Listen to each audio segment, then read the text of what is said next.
Good morning, and thank you for joining us here on the Morning Medical Update.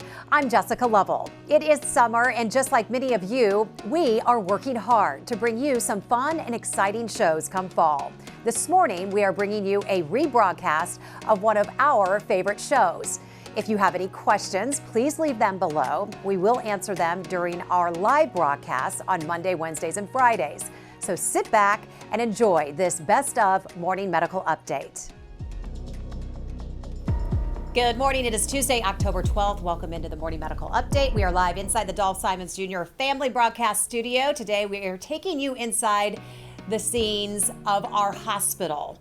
You are looking live just outside an operating room where the 100th patient to receive intra-operative radiation therapy, also called IORT, is happening this very minute.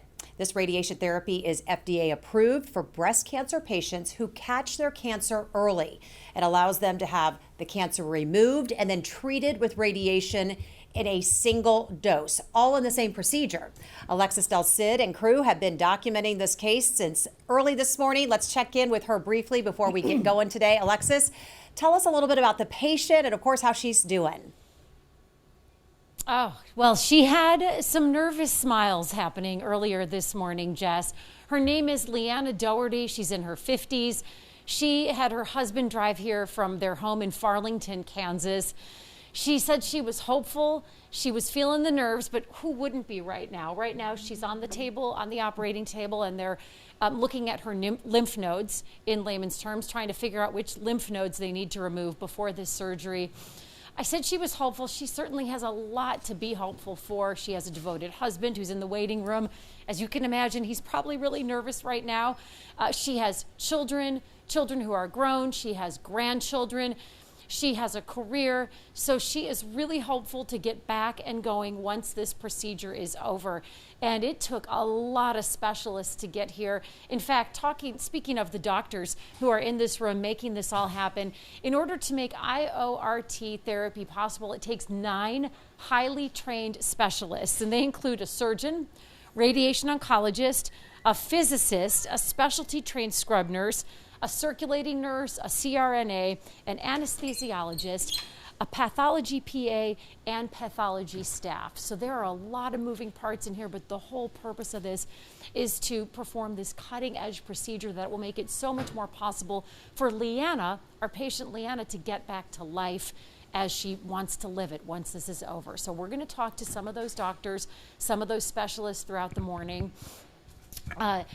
Dr. Kelsey Larson is the surgeon who's performing. So, Jess, I'm going to toss it back to you in the studio, but if you see me do this, it means we have Dr. Kelsey Larson coming out to speak with us about how the procedure is going and how the procedure went, because they anticipate this to be easy and smooth. Check back in with us in a little bit, though, and we will update you with some of the specialists. Okay, we will be on standby for your thumbs up, and Dr. Larson, thanks so much. Okay. All right, let's check in with Dr. Dana Hawkinson, Medical Director of Infection Prevention and Control. He is joining us here in the studio. Good morning to you. Hi. Hi. Yeah. Numbers are pretty good, holding steady. 15 active infections, about the same as we were yesterday. 8 in the ICU and 5 on the ventilator. We still have 36 patients in that recovery period as well. So as long as we can hold those acute infections down, I think that's good. We know that the overall in the United States, the cases have been trending down now. We just need to keep that going. Any reporter questions on the line today? Sure. Good morning. Cody Holyoke with Channel 9. Hey, Cody. Hey, Dr. Hawkinson, you just mentioned you're seeing hospitalizations kind of pretty steady. New cases are dropping, and nationwide that's an encouraging trend. We're not seeing, at least in our 2 states, a huge spike in vaccination numbers. I'm just curious your thoughts on where we are versus where we need to be to kind of get past the pandemic. Are you cautiously optimistic by the numbers that you're seeing right now? You know, I'm certainly cautiously optimistic by the cases and the infections, but also the hospitalizations for sure. We know that the trend has been downturning, so that's always a good thing. But that's why I think it is time to encourage vaccination even more, because now we are on the downtrend of the latest surge. Hopefully we can protect ourselves against a new surge, especially now as we are going to be getting into the holiday season, and would certainly like to keep everybody healthy then, especially if you're planning to gather with friends and family during those times, whether it's Thanksgiving, New Year's, or Christmas, or any of those holidays or holiday seasons for group gatherings. Please go get vaccinated and really keep everybody in those gatherings safe. Kind of a good point. And if you can expand on that, if you're pre-planning, I mean, it's a month and a half away from Thanksgiving, so people would really need to start now, I would imagine, on their course. Yeah, go get your first dose. Your second dose should be in 3 to 4 weeks, depending on what vaccine you get, or go get Johnson & Johnson vaccine. That's just one dose. Any one of those is going to be really good, and it will set you up for immunity by the time you get to the holidays. And then just last question for me, of the patients that you're seeing, how are their ages? I know that they were trending younger over the past few weeks, but what are you seeing right now? Yeah, we did see our average age of unvaccinated was certainly almost, I believe, 10 years younger than our vaccinated patients that we had seen. I don't have any of that demographic data now, but we can certainly try and pull those ages and demographics and, of course, vaccination status. I know yesterday out of our 15 patients, we had only one that was vaccinated, but as far as demographics of age and other comorbidities, I don't have that for this week, but we should be able to get that for you. Well, thank you. Other questions today? All right, we are going to get to community questions here in just a moment. And hey, I just want to welcome all of our Facebook and YouTube viewers in today. We are so glad you are with us. Also glad she is with us is Dr. Lori Lindstrom. She is a radiation oncologist here at the health system. She's going to kind of sit here with me and help us better understand the science of IORT. How are you today? I'm great. Thank you. Good. Thanks for inviting me. Good. You can kind of help me kind of co-pilot this whole procedure. I'm relying on you to help us understand what we're seeing and what we're doing in there, because I think you saw that and you were like, been there, done that. Yeah, I've definitely been there, done that. So we've done 100 of these, and you've been a part of how many about? I don't think I've kept track exactly how many I've done, but I mean, quite a few. You've I would lost say track. 20, 25, I don't know. We have 8 radiation oncologists that provide IORT services, and we all split them up different days. So we have a team approach. And we're way ahead of schedule on these, right? Way ahead of schedule. Yeah, we have exceeded all expectations in terms of our numbers. We had hoped at this point in the year to be somewhere around, our original planning was about 2 a month. So, and we're reaching 100 at month 10. So we've had about 5 times the number that we initially expected. So quite busy. And very busy. And this might be one of the reasons why, because if you watch our show, you may recall back in January, we featured a woman named Betty. She was the first patient here at the health system, and actually in the state of Kansas, to receive the IORT procedure. Betty was diagnosed with breast cancer during the pandemic.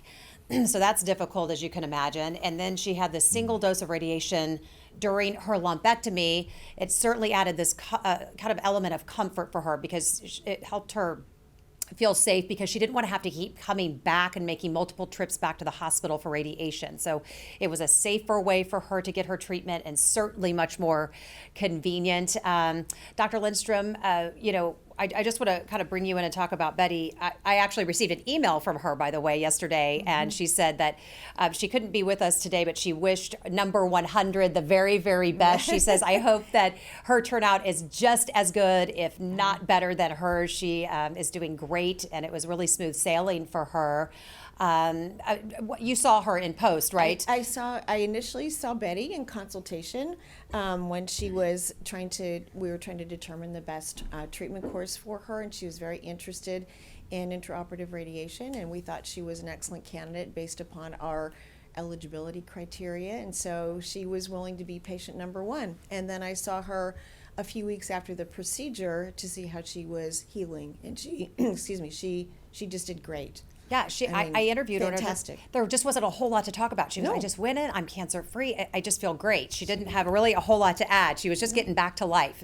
And I just want to I want to get this part out of the way, Dr. Lindstrom, because early detection is key, and not missing your screenings. I think Betty's story is interesting because she was actually going to skip she always did her mammograms, but was going to skip to try to stay safe from COVID.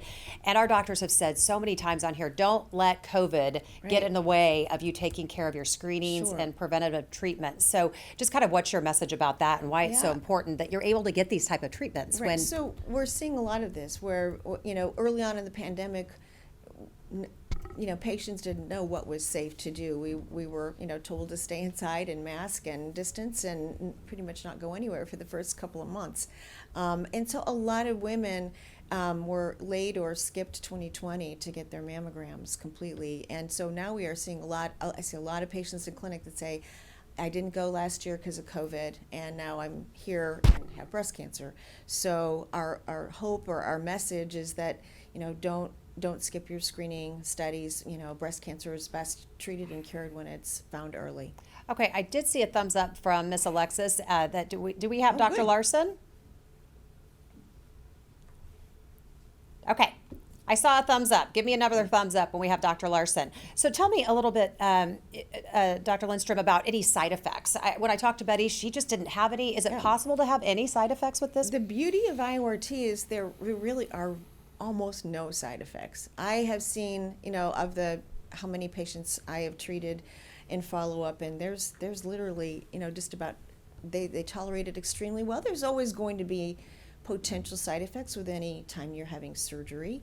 And then you add a radiation treatment during the operation. So there could potentially be issues with healing or infection.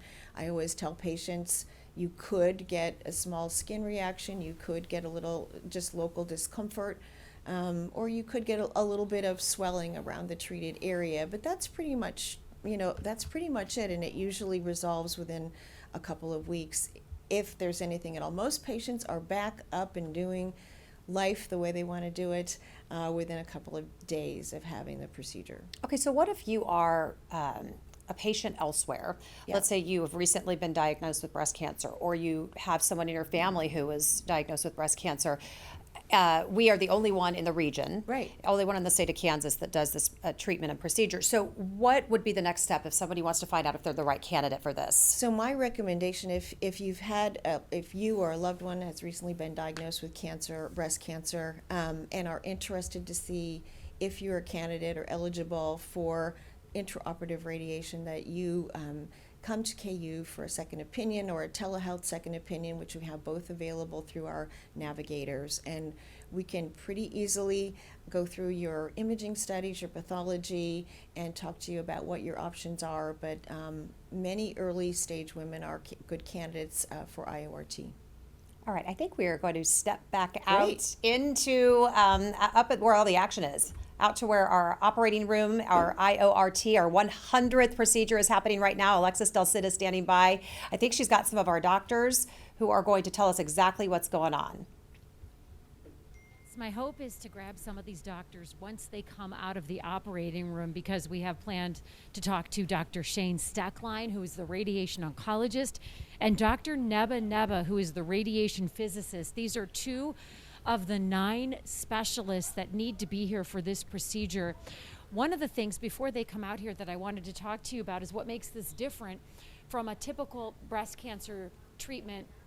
And one of the things that the surgeon, Dr. Kelsey Larson, told me ahead of time is that this completely enables the patient most of the time to go back to life as they know it at the end of this day. So our patient Leanna, they expect her to be back in time for lunch this afternoon, back in Farlington, Kansas, where her husband drove her in from. And here's why.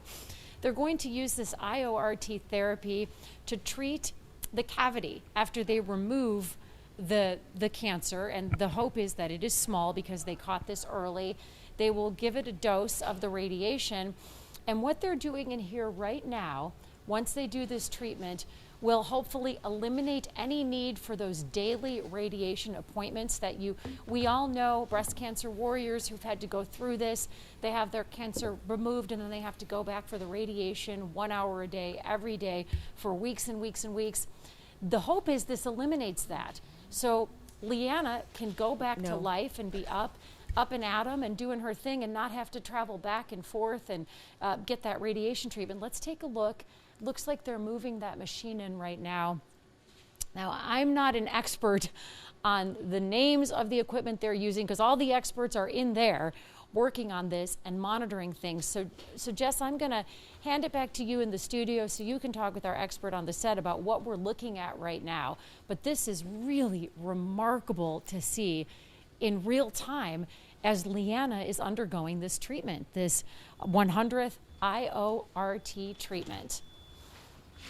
Alexis, thanks so much for that update. Yes, I'm going to keep looking for your thumbs up. Try to grab those docs when you can, but we're going to stay in here with Dr. Lindstrom. So something that's interesting, and Alexis mentioned it, Doctor, about having so many people with different specialties. I've been inside ORs before, and there's people coming and going. But can you tell us why so many specific specialties are needed alongside this treatment? So IORT is definitely a team sport, if you will, because it's championed by the surgeon. Obviously, we're doing a lumpectomy and sampling the lymph nodes at the time of the procedure, but it also requires a trained radiation oncologist and radiation physicist, which we normally would not have in the OR, during a lumpectomy. So it's definitely a team, a team effort, and we all have to see the patient beforehand. That's in our protocol, that we have consultations with both surgeon and radiation oncologist so that we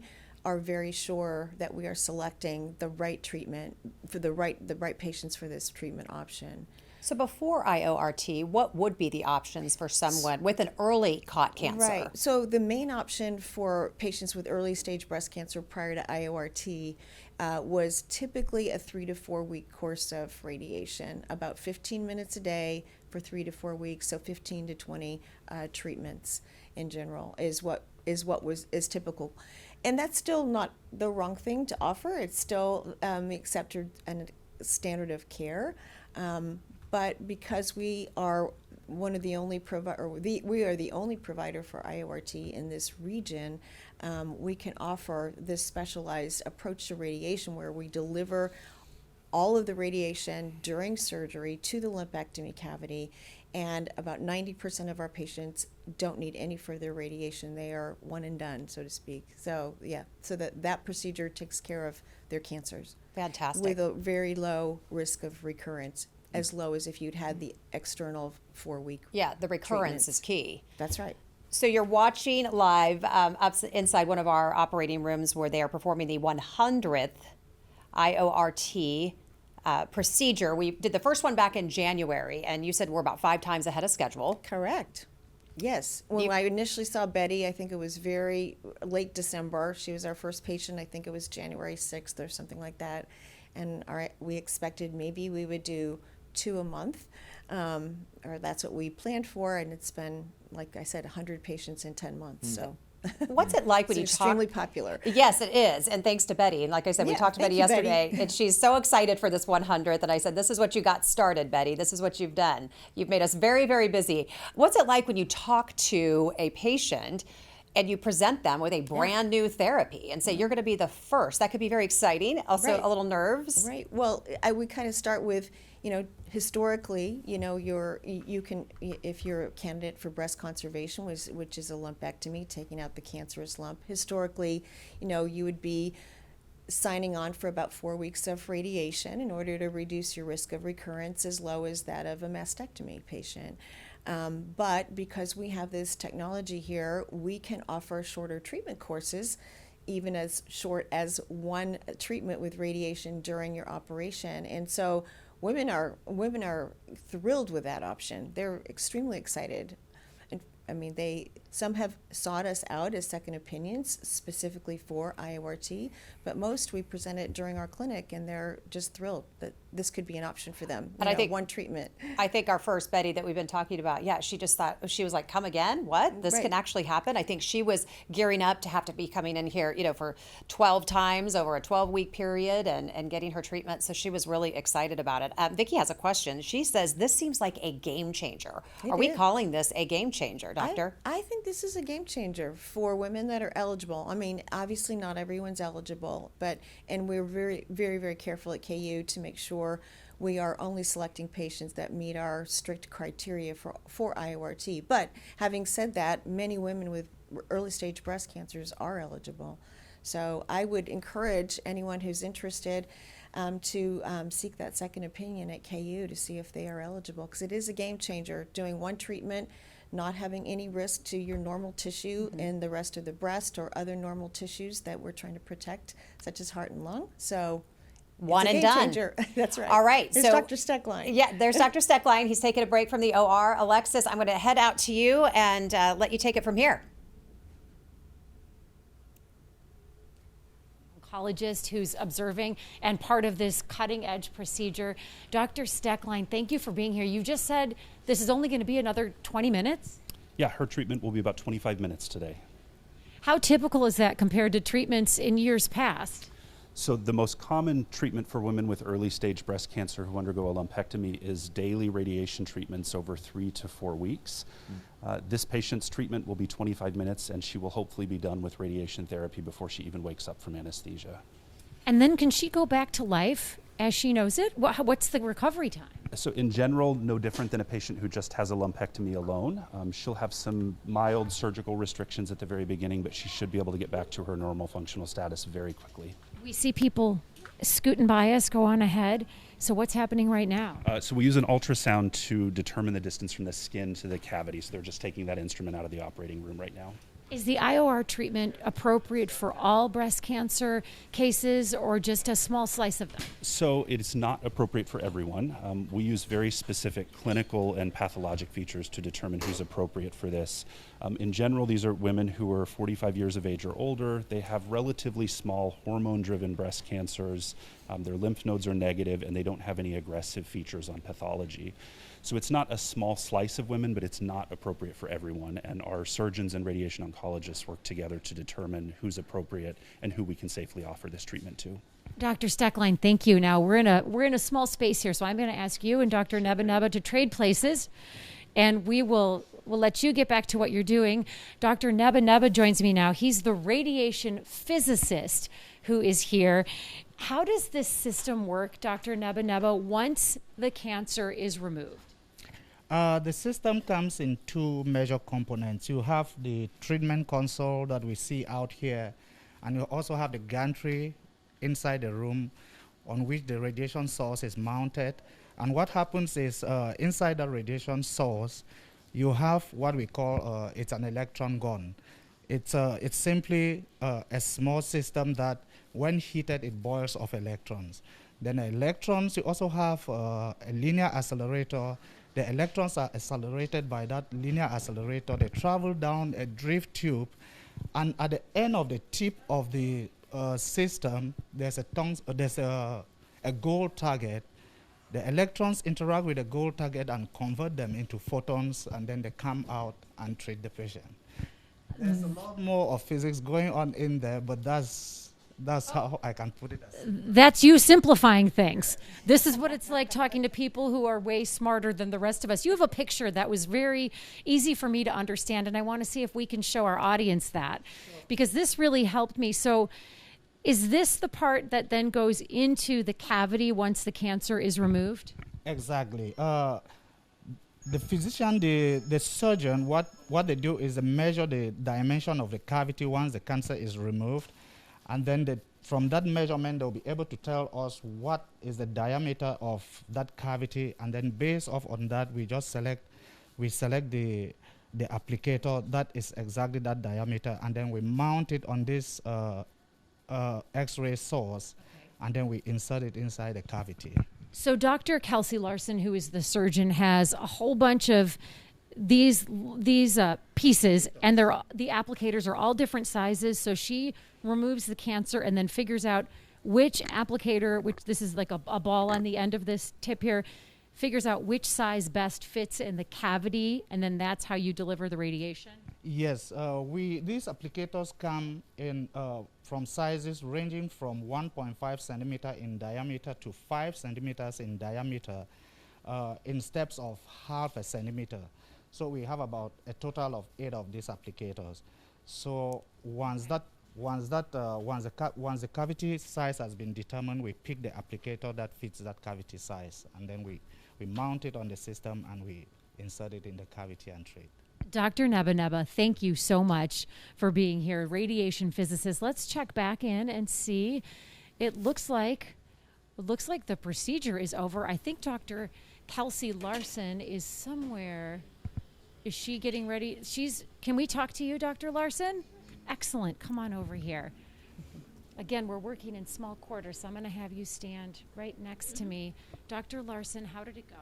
Everything went fantastic, better than expected, actually. So she is just an ideal, perfect patient for this type of treatment. And we're so happy because when we see these patients like her who have these small and early stage breast cancers, this is absolutely the perfect choice for their treatment. So everything's going wonderfully. Did you know instantly that this was going to be perfect? At what point were you looking at her once you got in there and thought, okay, this is going to work out great? Yeah, I'm a little superstitious, so not until we're actually almost all the way done do I go, okay, this is going good. So don't want to put the cart before the horse, but everything's going wonderfully so far.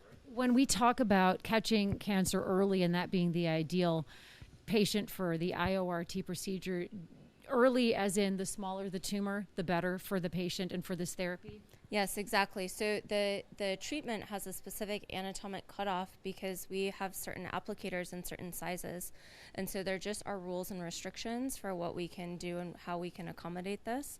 And so people have to have a small early stage breast cancer to get this treatment.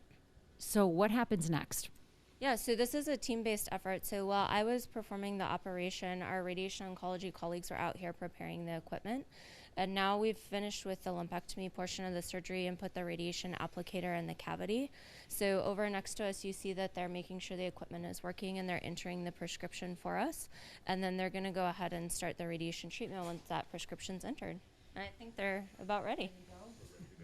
Okay, we're ready to go. So, Dr. Larson, thank you. We're going to watch now. Now, this is going to look pretty calm, this part, right, Dr. Larson? Yeah, this is a little bit of the quiet part of the procedure, at least for us, as long as we get the treatment started and everything's going well.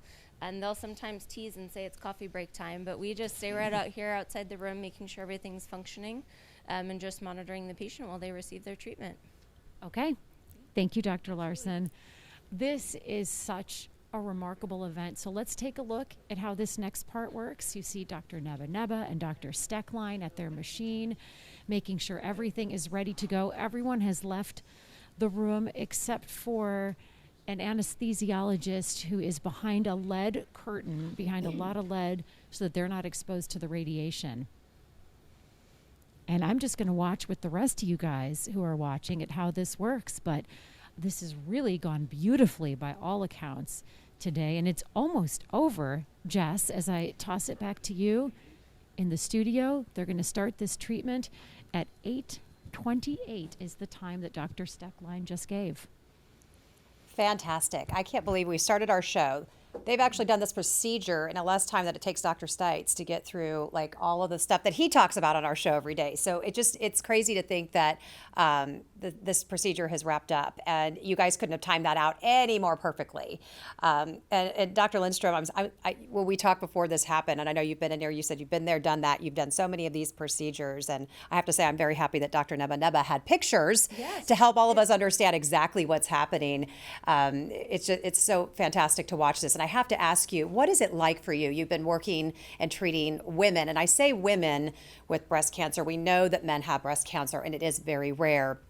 But what's it like when a woman comes out, you're able to take and ease that burden for her and say that you are done with this treatment now that this is now available? Yeah, I mean, it's a win-win for us and for them, and especially for them, of course. So what we have to wait for the pathology to come back, and that takes just actually a couple of days, and then we typically see the patient back a couple of weeks after treatment, see how she's healing and how she's doing, as well as review the pathology and make certain there aren't any indicators in that pathology that would require additional radiation. But like I said, 90% of our patients, I believe, have been one and done, and that intraoperative radiation ends up to be the only radiation that they need, which is fantastic because it's sparing all of your normal tissue. And what is that right there that That's he's a holding? Geiger counter.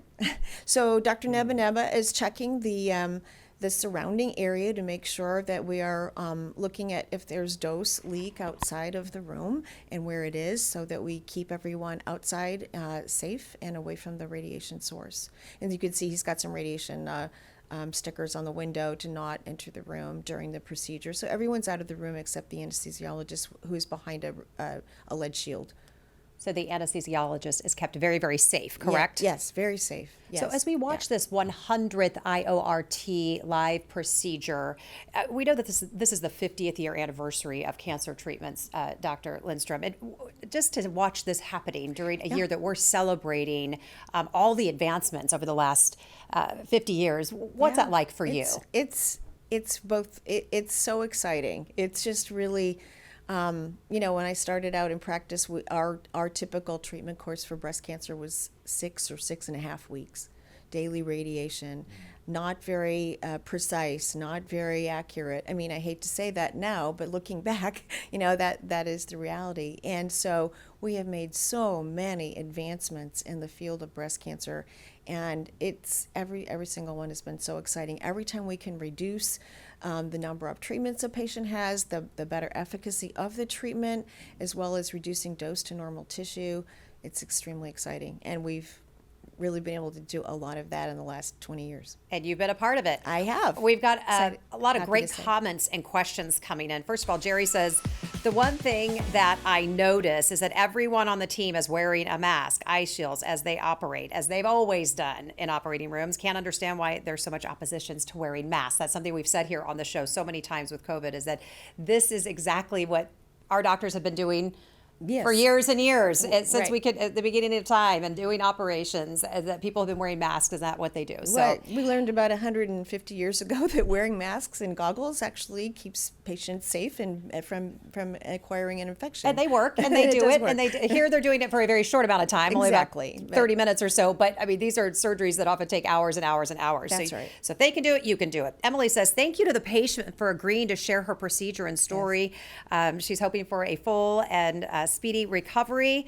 And thanks for just talking more about this today, this IORT, and just letting our viewers know that this is available. I think if we don't talk about these treatments, then people don't even know to ask the questions to their doctors. Well, most patients, when they're newly diagnosed, don't know what questions to ask. Mm-hmm. That's a real common. I said, do you have questions? Well, I don't know what to ask. So you asked them for it. Tell me. Our job is to educate and to let you know what your options are, and to help bring you into that decision as a patient to see what the best treatment is for you. What are a couple of top questions you would have? I mean, the emotion behind breast cancer and any type of cancer diagnosis is immense. But if you're sitting down with somebody for the first time, what are a couple things you want them to consider and be thinking about? Well, I mean, our focus is on curing the cancer, so we want to make sure that we're talking about what is the best way to cure this cancer, and what surgery do you need, and adjuvant treatments such as radiation, and sometimes other oral therapies or chemotherapy. And we also want to give them, I think one of the things we do so well at KU in our breast program is our team approach, our multidisciplinary team approach to breast cancer, because time and time again when we see patients together in clinic, and so a patient will come in and see the surgeon, they'll see me, they'll see the medical oncologist, and they have questions, they have concerns, they have anxiety, and each of us do our teaching, and by the time they leave, they feel like they have a game plan, they feel like they have peace of mind, that their team is going to take care of them, and that they're the central part of that team, and they're so thankful for that. So, we anticipate questions about, cure rates and side effects and procedures and all of that. And patients listen, and they often have other questions that come out of our explanations to them. But the main thing is they leave and say, almost everyone says, I feel so much better than when I came in. That's all you can And do. that always makes That's me feel fantastic. great. That I bet it does. We are live. You are looking right now live outside of the operating room for our 100th intraoperative radiation therapy, also called IORT. We're going to check in with Alexis here in just a moment. But a question that Jean had is this type of treatment good for other types of cancers? Well, it can be. Right now at KU, we're just focused on breast, but there are some centers that are using it for some other types of cancers. And, traditionally, there have been opportunities to use it for some abdominal cancers. And we haven't expanded our program to that area yet, but, just wait. We got to You never wait for know. the next 50 years. You never More know. to come. Yeah. So another question Vicki has, going back to the 9 specialists that it takes to pull off this procedure. We talked about it at the beginning of the show, but just go over that again. Is that a normal amount of specialists, or is it because this is such an advanced treatment that you need so many, as we call them, smart people up there with all hands on deck? Well, it does take it's a huge amount of investment in the time of all of our specialists because we're all there as a team, and so yes, it is additional physician and physicist time above and beyond what you normally have. We have to have a pathologist on call because every single time the surgeon takes out the cancerous lump, they send it to pathology. The pathologist looks at it, makes sure it looks like we're all around it because we want to make sure we have good clearance in our lumpectomy specimen. So the pathologist is on the ready to look at everything. Prior to the procedure, we've put a little tiny seed inside the tumor so that the surgeon can localize it. So it's a huge team effort, and so I'm a huge believer that all cancer is best treated with a team. So, yeah. Right. Yeah. Everybody So working together. Everyone works together. to And rid there's the a body. tremendous amount of great collaboration on our breast team. Isaac has a question. Yeah. See if you know this one. How many women are convinced that they have breast cancer because mammograms might have picked up a swollen lymph node that might have been brought on by the vaccine? Well, thankfully, we have expert radiologists that help us sort through that. So we ask the question about, when was their vaccine? We know it can give you some swelling in your lymph nodes under your armpit that can be sometimes confused with cancerous lymph nodes. And our radiologists will usually do ultrasound, and sometimes we do MRI to try and discern, an abnormal lymph node from cancer versus an abnormal lymph node from COVID. And our radiologists really help us with that. So, and there's no way to tell, like, let's say you let's just say you're doing your own self breast exam and you feel a lump. That doesn't necessarily mean cancer. No, it but doesn't. if it is a lymph node, you still need to have it checked out. Is that correct? Correct, right. I would say a swollen lymph node that is large enough for you to feel, you should bring to the attention of your physician. Absolutely. And follow up on it. I mean, we have, typically 20 to 30 lymph nodes under our armpit, and most of us never feel them until they get either infected or sometimes have, cancer in them. So yes, I would always recommend following up on that. Okay, and for those who are just joining us, about how long did this process take? We're going to get to our final thoughts here in a moment, Yeah. but you're watching the tail end of our 100th IORT treatment here at the health system. About what from start to finish?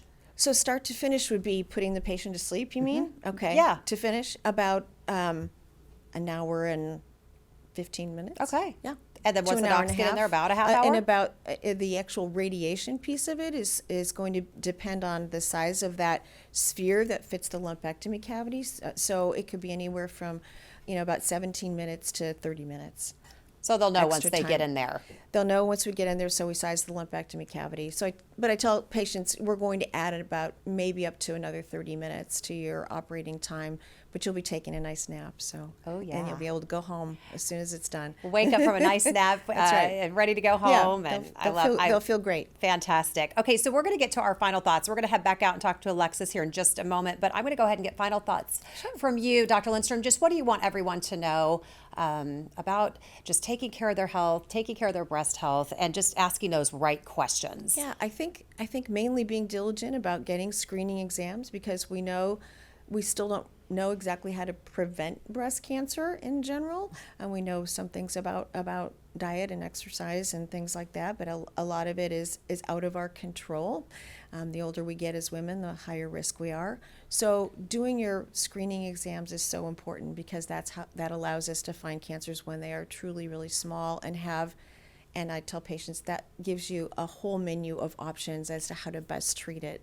It's not a one size fits all, it's highly personalized, but we go for a cure in most of our patients, and there are lots of options. So thank you for co-piloting this day with me. Thank you for the invite. Absolutely. You're welcome back anytime. Thank you so much. Alexis, I want to head out to you and get some final thoughts from outside the operating room. How's it going? It is going fantastic. What a morning. I have Dr. Kelsey Larson here. Dr. Larson, 12 minutes and 30 seconds left of the procedure, and then she's done. What are your final thoughts on this? We are just so thrilled and so happy to be offering IORT at our center, and it is such a wonderful opportunity for our breast cancer patients in the region, across the state and across the multi-state region. And so I'm really appreciative of all the teamwork that went into this and everyone who comes together to give the best care possible for our patients. You have another one scheduled for later today. Yes, ma'am. We're very happy to keep offering them and keep giving this wonderful treatment to as many people as possible. Less than 12 minutes, and our patient Leanna is ready for recovery. And Dr. Larson, you said she'd be home in time for a late lunch. That's right on target. Yep, that's what we aim for, is a smooth surgery, smooth treatment, wanting to make sure that although it's a diagnosis known once, that it's a good experience in terms of treatment and wonderful care. Wonderful care. That pretty much sums it up here. Back to you. Alexis and the whole team, thank you so much for sharing this experience with us. Dr. Hawkinson, you kind of got the morning off a little bit. Yeah, sorry, people had a lot of questions good. about what's going on, but I do want to hear from you. And what are your final thoughts for folks out there today? Prevention is the best medicine. You know, getting screened for cancer, breast cancer, colon cancer, doing those preventive things. Some of the best prevention we have are vaccinations against a variety of things. The shingles vaccine, pneumonia vaccines, influenza vaccine, tetanus, and of course, COVID-19. We know that there's been a lot of news about the new oral pill that may or may not be coming out. You know, you still continue to roll the dice anytime you get the infection, but the best measure to protect yourself against hospitalization, severe disease, continues to be those preventive measures, especially vaccinations. So please go get vaccinated and go get screened for cancer. All right, Doc Hawk, thanks so much. All right, just a final look at our 100th IORT treatment here at the health system. We did our first one back in January, and we are now 5 times ahead of schedule. It's definitely a milestone, and women love it, and we love to be able to offer it. And you're going to be back in the OR on Thursday, right? That's right. Back at it again. Yeah. All right. I'm the Thursday team. You're the Thursday team. All right. Thank you so much for being with us. And thank you all for being with us today. Tomorrow, Open Mics with Dr. Stites is back. What started out as a way to stay safe during the pandemic, telehealth has become convenient and a whole new way for us to visit our doctor.